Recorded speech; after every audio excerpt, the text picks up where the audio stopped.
السلام علیکم ورحمۃ اللہ وبرکاتہ۔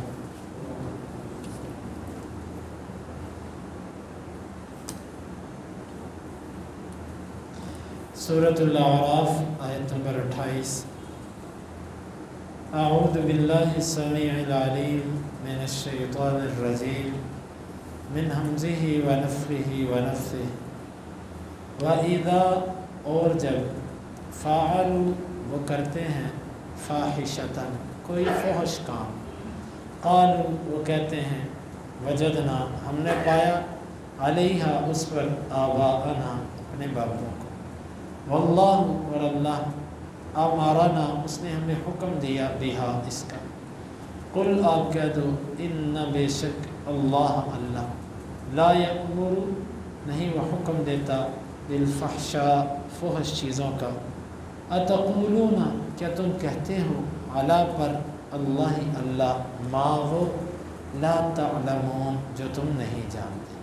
قل آپ کہہ دو ہمارا حکم دیا ہے ربی میرے رب نے بالقسط انصاف کے ساتھ، وَأَقِیمُوا اور تم متوجہ کرو وجوہکم اپنے چہروں کو عند پاس کل ہر ایک مسجد سجدہ گاہ میں نماز کے وقت، وَدْعُوهُ اور تم پکارو اس کو مخلصین اس حال میں کہ تم خالص کرنے والے ہو لہو اس کے لیے الدین دین کو، کما جس طرح کہ بدأکم اس نے پیدا کیا تم کو تعودون تم لوٹو گے۔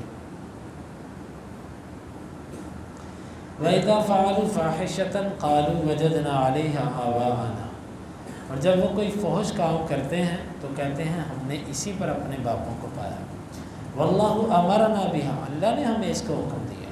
قل ان اللہ لا یأمر بالفحشاء آپ کہہ دو بے شک اللہ فحش چیزوں کا حکم نہیں دیتا۔ اتقولون علی اللہ ما لا تعلمون کیا تم اللہ پر وہ کہتے جس کو تم نہیں جانتے۔ اس آیت مبارکہ میں اللہ تعالیٰ نے مشرکین کی ان قباحتوں کی طرف اشارہ کیا جو وہ اختیار کرتے تھے، اور جب کوئی اس کی دلیل پوچھتا تو کہتے کہ ہمارے باپ دادا بھی ایسے تھے اور اللہ نے بھی ہمیں ایسے ہی کہا۔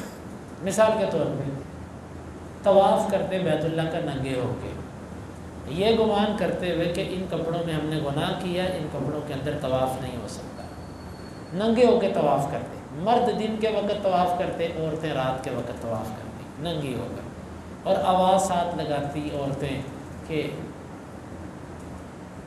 الیوم تبدو بعضه او کلہ فما بدا منہ لا احل میرا کچھ حصہ یا سارے کا سارا حصہ نظر آ رہا ہے تمہیں، لیکن میں اس کی طرف دیکھنے کی کسی کو اجازت نہیں دیتی۔ لے ساتھ طواف کرتی ننگے ہو کر، اور اگر کوئی پوچھتا کہ یہ طریقہ تم نے کہاں سے لیا، کہتے کہ یہ ہمارے باپ دادا بھی کرتے تھے اور اللہ نے ہمیں حکم دیا۔ یعنی دو باتیں، ایک باپ دادا یہ کرتے تھے اور دوسرا اللہ نے حکم دیا، ایک سچ کہا اور ایک جھوٹ بولا۔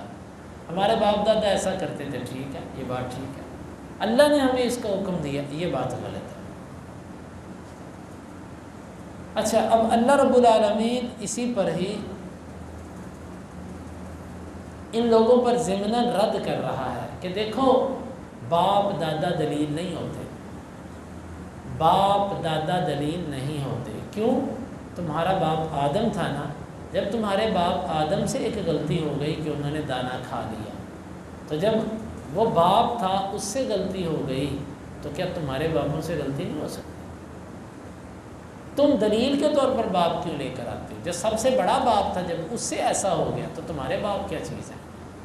گویا کہ یہ بڑا زبردست ایک ضمناً رد ہے ان لوگوں پر جو اپنے باپ دادا، ہمارے ہاں اصل چلتا کیا ہے، ہمارے ہاں اصل یہ چلتا ہے کہ جو جس کے گھر میں پیدا ہوتا ہے نا وہ اسی کو حق سمجھتا ہے، جو جس مکتب فکر کے اندر آنکھ کھولتا ہے وہ کہتا ہے میرے باپ دادا یہی حق ہے، اس سے ہٹ کر اس کو کوئی چیز دکھائی جائے تو وہ کہتا ہے یہ فرقہ واریت ہے، یہ غلط چیز ہے۔ بھئی باپ دادا حق کی دلیل کیسے ہو گئے؟ یہ کہاں سے بات ہوئی کہ میں جس کے گھر میں پیدا ہوا لازمی ہے کہ وہ حق پہ ہو؟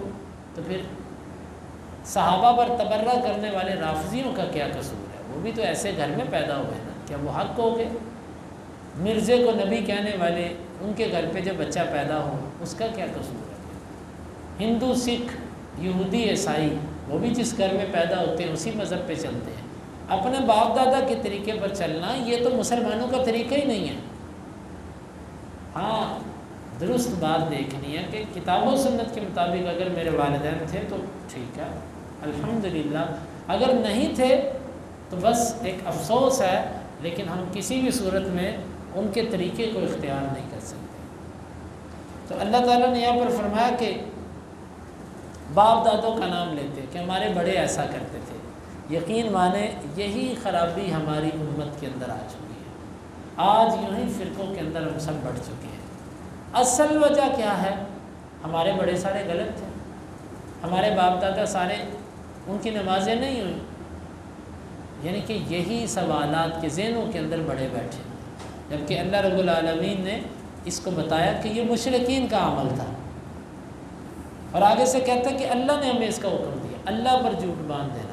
جس طرح کہ آج کئی لوگ کئی بدعات دین کے اندر، ابھی آپ دیکھیے گا یہ ربیع الاول آ گیا نا، آپ دیکھیے گا کیا ہوتا ہے اس مہینے میں۔ کیا یہ نبی کریم صلی اللہ علیہ وسلم کا طریقہ ہے دوستوں؟ اگر ہمارے نبی صلی اللہ علیہ وسلم کا طریقہ تو سر آنکھوں پہ، لیکن اگر آپ نے ایسا نہیں کیا تو افسوس ہے ایسی سوچ پہ۔ مرد و زن کا اختلاف، عورتیں بھی نکلتی ہیں اور کیا کیا ہوگا، یہ کہیں گے کہ یہ محبت ہے۔ اور یہاں تک بھی سنا کہ اللہ نے بھی نبی کا جشن منایا، فرشتوں نے بھی نبی کا جشن منایا، سارے نبیوں نے بھی جشن منایا، تم بھی جشن مناؤ۔ یہ وہی بات ہے نا کہ تمہیں یہ کس نے کہا؟ ہمیں اللہ نے کہا۔ اللہ پر جھٹ کے اندر افترا باندھ دیا، جھوٹ باندھ دیا۔ قل ان اللہ لا یأمر بالفحشاء، آپ ان سے کہہ دو اللہ تو فحش چیزوں کا حکم نہیں دیتا۔ یہ ایک قاعدہ ہے کہ اللہ تعالیٰ کسی بھی ایسی چیز کا حکم نہیں دیتا جو عقل یا حکمت اور شرع کے خلاف ہو۔ ہاں تمہاری ناقص عقل میں وہ بات سمجھ نہ آئے تو الگ بات ہے، وگرنہ اللہ کا کوئی حکم عقل کے خلاف نہیں ہوتا۔ اللہ رب العالمین کا کوئی حکم جو ہے وہ حکمت اور مصلحت کے خلاف نہیں ہوتا، تمہیں سمجھ نہ آئے تو الگ بات ہے۔ میرا اللہ کسی بھی فحش چیز کا حکم نہیں دیتا، لہذا ہر قسم کی بدعت، ہر قسم کا شرک، ہر قسم کی رسم اس کا رد ہو گیا یہاں سے، اللہ اس کا حکم نہیں دیتا۔ اتقولون علی اللہ ما لا تعلمون، کیا تم اللہ پر ایسی بات کہتے جسے تم جانتے ہی نہیں؟ یہ بہت بڑا جرم ہے۔ اللہ پر ایسی بات کہنا، یہ اکثر لوگوں کو بھی عادت ہوتی ہے، جی اللہ تعالیٰ نے ایسے کہا ہے، بھئی اللہ نے کہا ہے، اپنے پاس سے اللہ کے نام لگا دیا۔ ایسی محاورے ہماری زبانوں پر بھی عام ہیں۔ یاد رکھیے اللہ تعالیٰ کی طرف بات منسوب کرتے ہوئے جب تک یقین نہ ہو، جب تک پتہ نہ ہو کہ اللہ تعالیٰ کا یہ قول ہے، اللہ تعالیٰ کی طرف اس کی نسبت نہیں کرنی چاہیے۔ اور اسی طرح اللہ تعالیٰ کے بارے میں یہ کہنا اللہ فلاں کو نہیں بخشے گا، اللہ نے فلاں کو تو اللہ نے ویسی جنت میں داخل کر دینا، فلاں تو بہت بڑا اللہ کا ولی، اور وہ بات کہے اللہ اس کی بری کر دیتا ہے۔ اور یہ باتیں کہاں سے لی آپ؟ کس نے کہا آپ کو؟ اتقولون علی اللہ ما لا تعلمون، آپ اللہ تعالیٰ پر ایسی بات کہتے ہیں جس کا آپ کو علم نہیں ہے۔ تو یہ آیت مبارکہ ہمیں اس اعتبار سے بڑا ایک اہم سبق دیتی ہے۔ اللہ رب العالمین سے دعا ہے اللہ تعالیٰ ہمیں اس آیت مبارکہ کو سمجھنے کی اور اس کے تقاضوں کو پورا کرنے کی توفیق عطا فرمائے۔